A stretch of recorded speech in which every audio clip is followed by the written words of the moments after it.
Imaginez un monastère perdu au cœur des Alpes où seulement 3 hommes gardent un secret vieux de plus de 400 ans. Un élixir fait de seulement 130 plantes conçu dans le silence et la prière. C'est plus qu'une liqueur, c'est un mythe vivant, un symbole d'authenticité, d'alchimie naturelle, de résistance à la modernité des chais. Aujourd'hui, je vous propose de plonger dans l'histoire incroyable du domaine Chartreuse. Son origine mystérieuse, son secret jalousement protégé, les drames qui ont failli l'anéantir à plusieurs reprises, et pourquoi elle est encore aujourd'hui l'un des spiritueux les plus désirés au monde, et tient même son surnom, la reine des liqueurs. Restez bien jusqu'à la fin de cette vidéo, on va vraiment vous dévoiler tous les secrets, et même des chartreuses dont vous n'avez même pas idée qu'elles ont été créées, comme par exemple la chartreuse à l'orange. Tout commence par Saint Bruno et la quête de la solitude. En 1084, Bruno quitte la ville de Reims avec 6 compagnons pour se retirer dans un lieu sauvage, à l'écart du monde entier. Leur objectif, trouver la paix intérieure par la prière, la solitude et le silence. Ce lieu s'appelle alors le désert de Chartreuse, un massif hostile et pourtant bel et bien magnifique. Ils y bâtissent la Grande Chartreuse, un monastère érigué dans le respect total de la nature. Ici, aucun luxe, seulement l'essentiel, de quoi vivre et Jésus. Une règle de vie unique. Silence absolu, travail manuel et modeste, vie d'ermite entrecoupée de rares offices communautaires et déjà le besoin de s'autosuffire va conduire les moines à développer leur talent en agriculture, herboristerie et distillation. Il faut savoir que c'est très courant que les moines produisent eux-mêmes leur agriculture et c'est régulier que justement dans les monastères il y ait des petites boutiques, vous pouvez vous en rendre, il y en a un peu partout, beaucoup en Alsace, et vous allez retrouver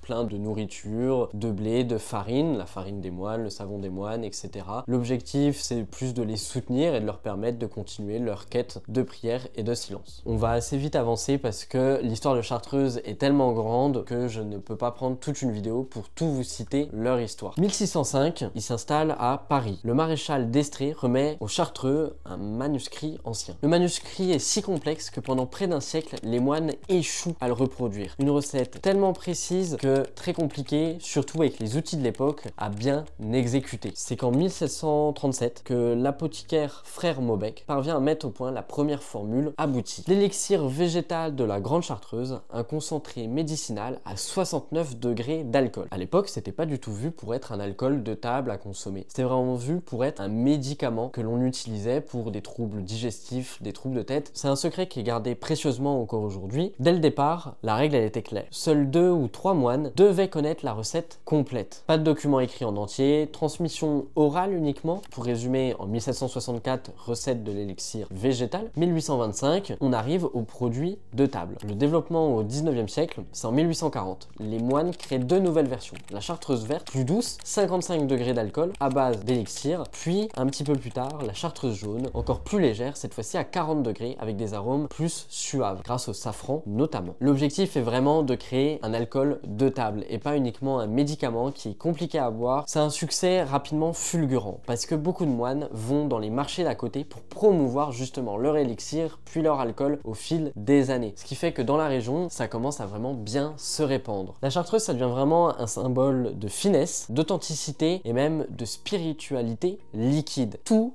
est naturel. La couleur verte éclatante vient uniquement des plantes. Pas d'arôme artificiel, pas de colorant artificiel, vieillissement en foudre de chêne, parfois même centenaire. Chaque gorgée, c'est vraiment un voyage dans le massif de Chartreuse. Mais en 1793, quand a lieu la Révolution française, les moines sont expulsés de la Grande Chartreuse. Les moines ont beaucoup déménagé. Ils ont été à Paris, même à Marseille, l'opposé, et un petit peu partout sur toute la côte est de la France, pour revenir aux Alpes. Les moines sont expulsés, la recette est sauvée de justesse par un moine qui est courageux, passé clandestinement. Les Chartreux parviennent à revenir, mais les persécutions reprennent en 1903. Exilés de force en Espagne, distillation à Tarragone. L'État français tente même de fabriquer sa propre chartreuse et échoue royalement. Sans le savoir-faire monastique, impossible de reproduire la magie de la liqueur authentique. On parle quand même d'une recette composant plus de 130 plantes, donc chaque arôme doit être mesuré pour créer l'élixir chartreuse, qui demande un travail d'orfèvre très précis et surtout il faut connaître la recette 7. En 1935, la distillerie historique est détruite par un éboulement. Mais les moines survivent encore une fois et installent une nouvelle distillerie à Voiron, qui est encore d'actualité aujourd'hui, et c'est ici que vous pouvez retrouver justement leur musée. Et on peut revenir à les quelques années récentes, retour aux sources. Nouvelle distillerie ultra moderne à Aiguenoir, à quelques kilomètres du monastère original. Tout reste sous contrôle direct des moines. Malgré une production d'un peu plus d'1 million de bouteilles par an, c'est toujours dans un cadre de monastère qu'est produit la chartreuse et cet alcool d'exception. Ils ont tenté quand même, on a beaucoup avancé rapidement au cours des siècles, mais ils ont tenté beaucoup de choses. On a eu donc, comme je vous le dis, la chartreuse verte, mais il y a eu d'autres couleurs. On a même eu par exemple la chartreuse blanche qui n'a jamais pris et qui a été arrêtée en production. Aujourd'hui, c'est une bouteille qui vaut de l'or parce que forcément il y a eu très peu de production et c'est une bouteille qui est quasiment introuvable. On a eu, comme je vous l'ai dit un petit peu en début de vidéo, mais de la chartreuse orange, chartreuse myrtille, qui a très rapidement été arrêtée à la production parce qu'ils se sont rendus compte que